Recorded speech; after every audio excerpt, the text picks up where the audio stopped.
This week, I want to talk about when life doesn't make sense. The diagnosis comes out of nowhere.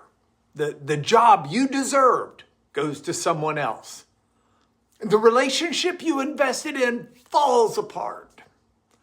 Good people suffer while bad people prosper. Sometimes life feels like a puzzle with missing pieces, and we're left asking, God, what are you doing? Why is this happening? I'd like to explore some answers to this week. There's a famous passage written over 2,500 years ago by Isaiah, chapter 55, verses 8 and 9. It says, and it's God talking, my thoughts are not your thoughts, and neither are my ways your ways.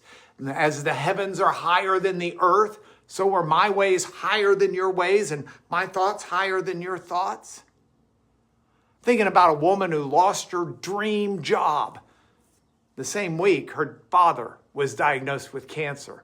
Where is God in this? She cried, and nothing made sense. But months later, being unemployed meant she could care for her father in his final weeks. Precious time they never would have had otherwise.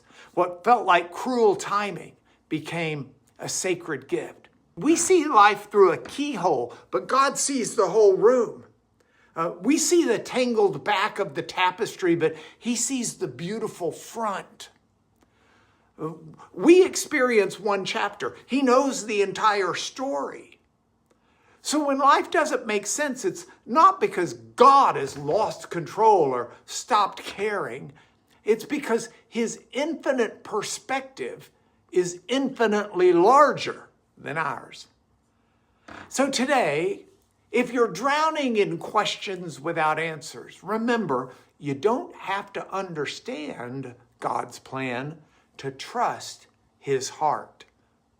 His love for you isn't dependent on your ability to figure him out. So when you can't trace his hand, you can still trust his heart. Think about that.